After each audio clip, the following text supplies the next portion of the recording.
තාක්ෂණය ගැන හොයන ටෙක් යාළුවෝ හැමෝම අදත් ආයුබෝවන් කියලා පිළිගන්නවා. ඔයාලා මේ එකතු වෙලා ඉන්නේ Madhuka Bro YouTube channel එකත් එක්ක. ඔන්න යාළුවනේ අලුත්ම Windows 11 version එක මේ වෙනකොට රිලීස් වෙලා තියෙනවා. අද වීඩියෝ එක තමයි මොකද්ද මේ Windows 11 version එක කියන්නේ, ඒ වගේම කොහොමද මේක ඔයාලගේ කම්පියුටර් එකට ඉන්ස්ටෝල් කරගන්නේ කියලා. එහෙනම් අපි වැඩි කතා නැතුව කොහොමද මේ දේවල් කරගන්නේ කියලා බලමු. එහෙනම් අපි දැන් යමු අපේ වීඩියෝ එකට.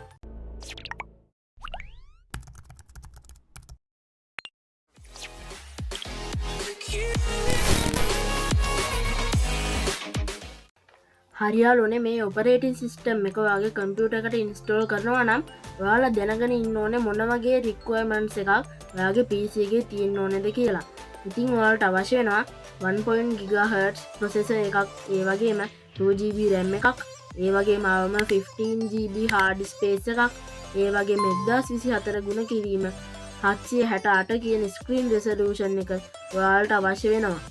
හරියාලුනේ මෙතන මේ සඳහන් කරලා තියෙන්නේ මිනිමම් ආගය. ඉතින් මේ සෙටප් එක ඩවුන්ලෝඩ් කරන හැටි ඔයාලා කල්පනා කරනවා ඇති. ඉතින් කෙලින්ම යන්න පල්ලෙහා ඩිස්ක්‍රිප්ෂන් එකට. ඒකේ ඔයාලට ලින්ක් දෙකක් බලා ගන්න පුළුවන්. එකක් ඇති Windows 11 download link කියලා. ඒක උඩ ක්ලික් කරලා ඒකෙන් එන සයිට් එක හරහා ISO ෆයිල් එකක් හැටියට මේ ෆයිල් එක ඩවුන්ලෝඩ් කරගන්න පුළුවන්. ඉතින් ඔයාලා මේක මවුන්ට් කරගන්න ඕනේ. ඉතින් ඔයාලා මේ විදිහට මවුන්ට් කරගෙන නැත්නම් DVD එකකට කොපි කරගෙන එහෙම නැත්නම් pen drive එකකට කොපි කරගන්න. ඉතින් මේ විදිහට කොපි කරගෙන ඔයාලට පුළුවන් ඔයාලා ඉන්න Windows එක හරහාම මේක අප්ග්‍රේඩ් කරගන්න. ඉතින් ඊට කලින් කරන්න ඕනේ ඔයාලා මේක මවුන්ට් කරාට පස්සේ මේ විදිහට sorsus කියන ෆයිල් එක බලා ගන්න පුළුවන්. එතෙන්ට පල්ලෙහා තියෙන description එකේ අනිත් link එකේ තියෙන ෆයිල් එක කොපි කරගෙන ඒක DLL ෆයිල් එකක් ඒක කොපි කරගෙන ඒ sorsus කියන ෆයිල් එකට දාන්න ඕනේ. ඉතින් ඔයාලට ඊට පස්සේ මේ විදිහට මේක ඉන්ස්ටෝල් කරගන්න පුළුවන්. හරියාලුනේ මෙතනින් එහාට නම් මම ඔයාලට මේක ඉන්ස්ටෝල් කරන්න හැටි කියලා දෙන්නේ නැහැ. ඔයාලට පුළුවන් මේ PC එකේ ස්ක්‍රීන් එකේ තියෙන විදිහට ඔයාලට මේක ඉන්ස්ටෝල් කරගන්න.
හරි යාළුවනේ ඉතින් මෙන්න මේ විදිහට තමයි ඔයාලා කම්පියුටර් එකට Windows 11 install කරගන්නේ. ඉතින් මම හිතනවා මේ වීඩියෝ එකෙන් ගොඩක් පැහැදිලි වෙන්නේ නැති කියලා. කොහොමද මේ Windows 11 ඔයාලගේ PC එකට install කරගන්නේ කියලා. ඉතින් install වෙලා ඉවර වුණාට පස්සේ මේ විදිහේ ලස්සන ටිකක් වෙනස් interface එකක් එක්ක ඔයාලට බලා ගන්න පුළුවන් ඔයාලගේ කම්පියුටර් එකට Windows 11 install වෙලා තියෙනවා කියලා. ඉතින් මේක ස්පෙෂල් ෆීචර්ස් මම වෙන වීඩියෝ එකකින් අප්ලෝඩ් කරන්න බලන්නම්. Madhuka Bro YouTube channel එක subscribe කරලා නැත්නම් දැන් මම subscribe කරන්න. වීඩියෝ එක හොඳ නම් like කරන්න, comment කරන්න, අනිත් යාළුවෝ දැනුවත් කරන්න මේ වීඩියෝ එක share කරන්න. එහෙනම් අපි ඊළඟ වීඩියෝ එකකින් හමුවෙමු. ඔයාලට සුබ දවසක්.